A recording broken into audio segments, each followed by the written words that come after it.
आज नारी का अगर कोई दुश्मन है तो पुरुष नहीं बल्कि नारी स्वयं है। एक माँ अपनी बेटी के लिए चाहती है कि मेरे जो दामाद हो ना, वो ऐसा हो कि अपनी माँ-बाप को भी ना सुने, केवल मेरी बेटी का सुने। लेकिन वही ये भूल जाती है मेरे पास भी एक बेटा है। मेरा बेटा मेरी बहू की ना सुने, मेरा सुने।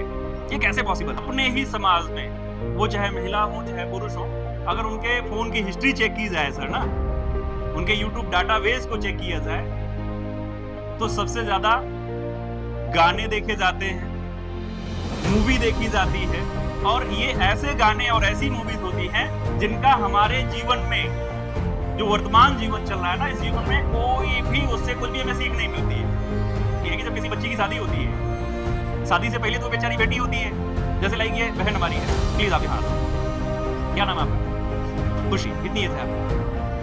16। अभी मानते हैं कि 2, 4, 5 साल बाद इनकी शादी हो जाएगी, ठीक है ना? तो शादी के 1 दिन पहले तक ये क्या है, बिटिया है ना? तो शादी हो जाएगी, आप प्लीज़ बैठो, बैठ जाओ, कुर्सी बैठो। तो शादी हो जाएगी, तो बिटिया को बहू बनने में तो टाइम लगेगा ना? लेकिन हम डे 1 से ये फीलिंग लेकर के आ जाते हैं, ये बहू वाली फीलिंग हमको दे दे, कैसे पॉसिबल है? हाँ, अगर मैं बच्चियों की बात करूँ, जब पीरियड का साइकिल स्टार्ट होता है ना, तो हमारी जो माँ उस दर से गुजरी हुई है ना, वो उसके साथ बैठ करके उसको सिखाती नहीं है कि बेटा ये सबके साथ होता है। इसमें ये सावधानी बरतने की आपको आवश्यकता है। बल्कि अलग-अलग प्रकार का प्रताड़ना दिया जाता है कि तुम अब जो है घर में ये चीज़ मत छूना, खराब हो जाएगा, वो चीज़ मत छूना, खराब हो जाएगा। क्या लगता है जहाँ से सृष्टि का निर्माण हो रहा है, जहाँ से मानव समाज का निर्माण हो रहा है, वो खराब चीज़ें। महिला दिवस के अवसर पर साहित्य से दोस्ती साथी जन सुविधा केंद्र तहसील निजामाबाद जनपद आजमगढ़ में एक गोष्ठी में बोलते हुए रविशंकर यादव ने कहा कि नारी की दुश्मन पहले नारी ही होती है। अगर नारी शक्ति आपस में मिलकर एक साथ खड़ी हो जाए तो नारियों की मुक्ति का मार्ग बहुत आसान हो जाएगा। रविशंकर यादव केंद्रीय मानवाधिकार एवं समाज कल्याण भारत संस्था के नेशनल चेयरमैन हैं। ये संविधान के प्रति लोगों को जागरूक करने के साथ ही महिलाओं और बच्चों के कल्याण के लिए लगातार कार्य कर रहे हैं। नवंबर 2024 में इनकी शादी हुई। शादी में प्रचलित प्राचीन परंपराओं को छोड़कर इन्होंने शादी के समय मंत्रोच्चार के बजाय संविधान की शपथ के साथ शादी किया। साथ ही यूट्यूब चैनल ने इस शादी को दिखाया जिसका शीर्षक था आजमगढ़ की ये शादी बन गई ऐतिहासिक। कैसे बनी ये शादी ऐतिहासिक? यूट्यूब प्लेटफॉर्म के जरिए लाखों लोगों ने इसे देखा। सुने महिलाओं के हक और अधिकार के लिए क्या कुछ बोले रविशंकर यादव ने। आप सभी को मेरा नमस्कार और साथ ही साथ बोलना चाहेंगे जय हिंद, जय मानवाधिकार। मेरा नाम रविशंकर यादव है और मैं प्रॉपर तरीके से आपके पड़ोस के जिले अम्बेडकर नगर से हूँ। ब्लॉक भियाओं के अंतर्गत एक प्यारा सा गांव है नसीरपुर, वहां का रहने वाला हूँ। आज बहुत ही पावन और शुभ घड़ी है, 8 मार्च, और यह अंतर्राष्ट्रीय महिला दिवस भी है। लेकिन एक दिन की गोष्ठी करके और एक दिन महिलाओं के लिए बड़ी-बड़ी बातें करके हम अच्छे राष्ट्र और अच्छे समाज का निर्माण नहीं कर सकते। मैं रियल बता रहा हूं कि अगर एक नारी नारी को नारी समझना शुरू कर दे, तो इस प्रकार की गोष्ठी का आयोजन करने की आवश्यकता ही नहीं पड़ेगी। आज नारी का अगर कोई दुश्मन है तो पुरुष नहीं बल्कि नारी स्वयं है। एक माँ अपनी बेटी के लिए चाहती है कि मेरे जो दामाद हो ना, वो ऐसा हो कि अपनी माँ-बाप को भी ना सुने, केवल मेरी बेटी का सुने। लेकिन वही ये भूल जाती है कि मेरे पास भी एक बेटा है। मेरा बेटा मेरी बहू की ना सुने, मेरा सुने। ये कैसे पॉसिबल है? हम समानता की अगर बात करते हैं, तो सबसे पहले समानता अपने अंदर भी लानी होगी ना। तो नारी को सबसे पहले नारी का सम्मान करना होगा। लेकिन मैंने देखा है आज सबसे ज़्यादा नारियों से ईर्ष्या तो नारी ही करती है। ग्रामीण क्षेत्र में आप चले जाइए, देख लीजिए क्या स्थिति है। और दूसरी महत्वपूर्ण बात ये होती है कि जब किसी बच्ची की शादी होती है, शादी से पहले तो वो बेचारी बेटी होती है। जैसे लाइक ये बहन हमारी है, प्लीज़ आप यहाँ आ जाओ। क्या नाम है आपका? खुशी। कितनी एज है आपकी? 16। अभी मानते हैं कि 2, 4, 5 साल बाद इनकी शादी हो जाएगी, ठीक है ना? तो शादी के 1 दिन पहले तक ये क्या है, बिटिया है ना? तो शादी हो जाएगी, हाँ प्लीज बैठ जाओ, बैठ जाओ, खुशी बैठ जाओ आप। तो शादी हो जाएगी, तो बिटिया को बहू बनने में तो टाइम लगेगा ना। लेकिन हम डे वन से ये फीलिंग लेकर के आ जाते हैं, ये बहू वाली फीलिंग हमको दे दे, कैसे पॉसिबल है? फिर उसकी शिकायत भी करना शुरू करते हैं। और शिकायत कौन करती है? महिला प्रकोष्ठ करती है शिकायत। पुरुष प्रकोष्ठ शिकायत नहीं करने जाता है। आज पुरुष वर्ग से बहुत सारे लोग पूरी पुरानी परंपराओं को त्याग करके आपके साथ खड़े होने के लिए यहाँ पर आए हुए हैं, लेकिन हम आप हैं कि अपने अधिकारों को जानने के लिए तैयार नहीं है। आज हमारा जो देश है ना, ये पूरे विश्व का इकलौता ऐसे देश है जिसे माँ कहा जाता है। अदरवाइज पूरे कंट्री की किसी भी लिस्ट को, किसी भी देश का नाम ले लीजिए, किसी भी देश को माँ नहीं कहा जाता है। तो माँ किसे कहा जाता है? चाहे जिसको रोड चलते हो, चाहे जिसको माँ कह देते हैं। माँ के अंदर तो कुछ विशेष बातें होती है ना, मतलब माँ के अंदर वो बातें होती है कि बच्चे के दर्द को, बच्चे को देख करके वो समझ जाती है कि मेरा बच्चा दर्द में है ना। और माँ तो सबको नहीं कहते। तो हम भारत के निवासी हैं, और भारत देश जो है ये पूरे विश्व का सबसे अच्छा देश है, क्योंकि ये संविधान से चलता है, ना कि धर्म से चलता है। तो हम सबको यह जानना होगा कि संविधान हम सबको क्या अधिकार देता है। तो सबसे महत्वपूर्ण चीज ये है कि संविधान ही आज वो अधिकार दे रहा है जिसकी वजह से हम आप आज यहाँ इकट्ठा होकर के ये बातें कर पा रहे हैं, जिसे मौलिक अधिकार कहा जाता है। और हमारे देश के संविधान के अध्याय 3 के अनुच्छेद संख्या 12 से लेकर के अनुच्छेद संख्या 35 तक हम सबके मौलिक अधिकार को ही लिखा गया है। यह पढ़ने की आवश्यकता है। दूसरा महत्वपूर्ण चीज ये है कि आज अपने ही समाज में, वो चाहे महिला हो चाहे पुरुष हो, अगर उनके फोन की हिस्ट्री चेक की जाए सर ना, उनके यूट्यूब डाटाबेस को चेक किया जाए, तो सबसे ज्यादा गाने देखे जाते हैं, मूवी देखी जाती है, और ये ऐसे गाने और ऐसी मूवीज होती हैं जिनका हमारे जीवन में, जो वर्तमान जीवन चल रहा है ना, इस जीवन में कोई भी उससे कुछ भी हमें सीख नहीं मिलती है।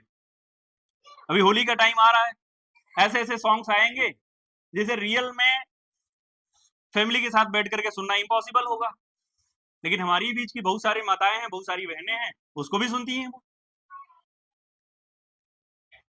तो हमने कहीं पढ़ा था और सुना भी था, जैसा खाएंगे अन्न वैसा होगा मन, और जैसा पिएंगे पानी वैसी होगी वाणी। तो जो हम मूवी के माध्यम से देखते हैं, बहुत सारे विचार भी आते हैं ना। आजकल महिलाओं के अंदर एक और सारी फीलिंग आ गई है, मैं अक्सर देखता हूँ ग्रामीण क्षेत्र में, वो ऐसी मूवी देखती हैं जिसमें सास और बहू का झगड़ा चल रहा होता है ना, और जिताना किसे चाहती है? उस झगड़े में जिताना किसको चाहती है? बहू को, बहू को जिताना चाहती है। और एक्चुअल लाइफ में क्या होता है? वो खुद जीतना चाहती है। तो ये समझने की आवश्यकता है, अगर वास्तव में हम नारी को, क्योंकि हमारी संस्था है केंद्रीय मानवाधिकार एवं समाज कल्याण भारत, हमारे यहाँ समाज कल्याण के अंतर्गत एक प्रोग्राम ही चलाया जाता है मैम, नारी सुरक्षा। ये हमारी संस्था का प्रोग्राम है, नारी सुरक्षा, जहां पर हम महिलाओं को ट्रेनिंग देने का काम करते हैं, उनके अधिकारों के बारे में सिखाने का काम करते हैं। और ये टोटल चीजें फ्री ऑफ कॉस्ट है। इसके लिए अपनी संस्था किसी भी प्रकार का कोई चार्ज किसी भी महिला से नहीं लेती, बस आपका समय लिया जाता है।